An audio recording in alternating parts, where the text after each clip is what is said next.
Hi guys, my name is Crystal and welcome to my YouTube channel. Hi guys, how's everybody doing?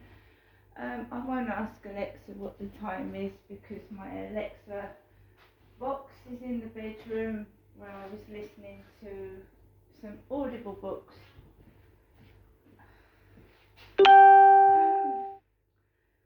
So, I don't even know what the time is.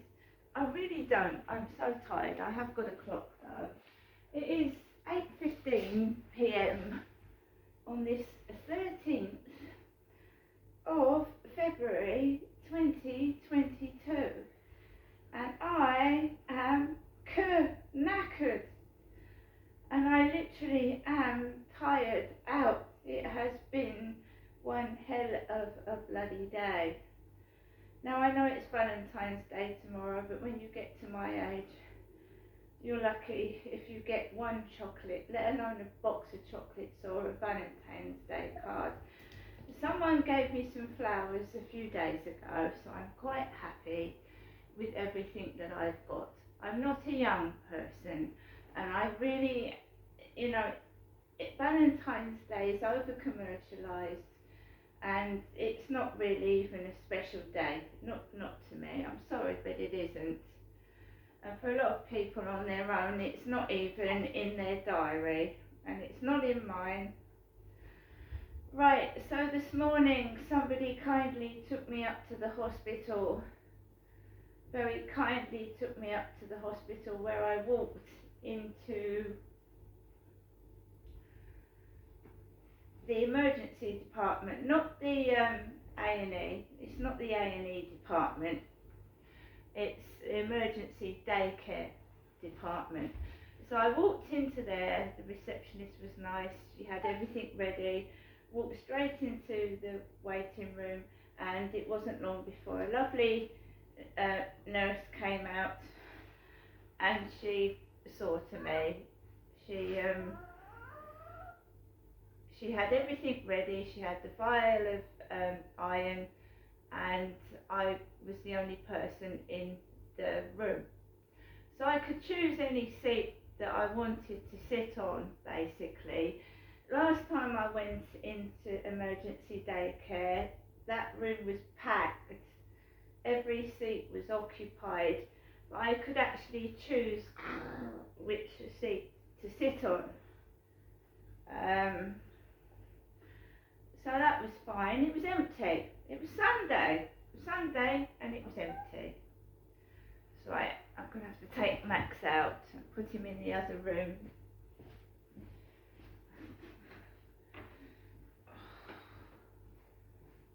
Good boy. There you are. There's your things in there. It's alright. I've had 2 needles in my arm, and obviously, jumping up and down on me, my arm and hand is sore. Where was I? So I sat down. Lovely Filipino nurse came in, and she was singing, and she was happy, and put the needle into my right arm. I don't know whether the cats can actually smell the iron, because all the animals keep coming over to me and won't leave me alone. So I've got a needle in this vein here, and a bit of blood, that is where it soaked up the blood, the plaster and the cotton wool. So it was a 30-minute infusion. It only took 30 minutes. I got in the hospital for nearly 11:30, and I was out just after lunchtime, 1 o'clock.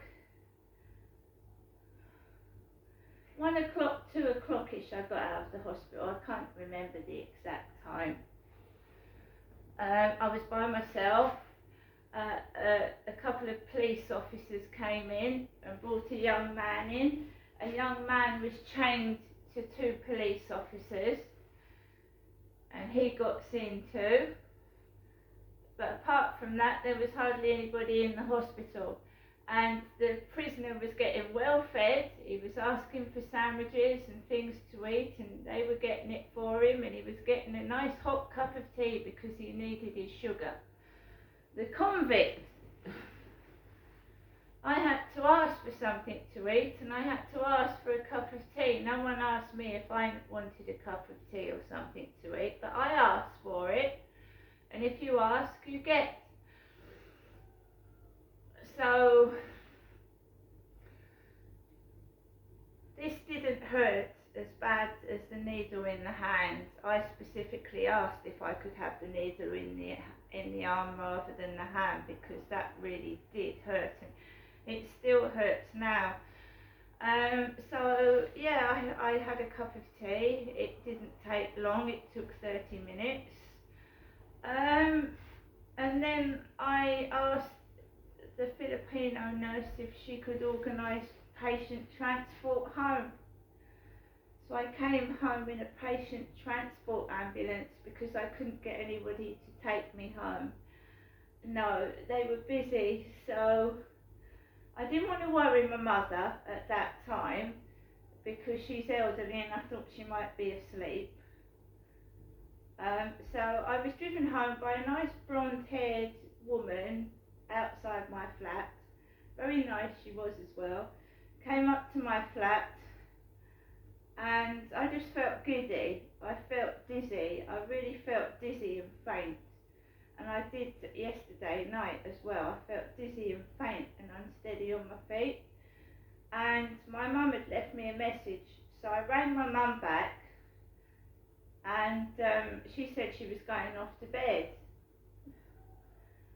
But basically ended up that I went round to see my mum from about, I took Max out first. This is why I'm tired. I took Max out for a walk when I got straight back home from the hospital, and I took Max out for a walk. My little chihuahua. I took him out for a walk, came back and organised to go up to my mum's to spend. This isn't a type of place when you've had a minor operation or you feel sick that you can stay in. So I thought the best thing for me to do, I didn't want to get angry, I didn't want to get upset with anybody. I thought the best thing for me to do was get myself out of here. Because stress can kill you. They'd already been talking about a man that had had a heart attack in the hospital through stress, I think. So I came back and it was a bit noisy, put it that way. So I decided to get myself out of the picture and out of the way, and then they can do what they like. It doesn't really matter, nobody cares. So I got myself out of here. I went up to my mum's, and my mum kindly cooked me a shepherd's pie, and I had a roly-poly jam pudding as well. We're both not well, and we're both looking after each other. My mum's got arthritis, I have got anemia, and we're both trying to look after each other because there's nobody else there. I know Sue pops in now and then to see my mum, but that's not for long. So I stayed around my mum's for hours, just having a rest and watching the Winter Olympics. I had my lunch or dinner, whatever you call it, and we had a talk. I let my mum rant and let her stuff out, and you know. And obviously it was raining and cold outside, and I didn't take Max with me, so I didn't have to take the dog out for a walk round there. And that's it. But I don't like fighting and arguing with people. So when there's a load of noise, I'm getting myself out of the picture. I'm not making myself ill for anybody, right? They can scream, shout, stamp, do what they like if I'm not here, can't they? And let them. I hope they enjoy every day of it.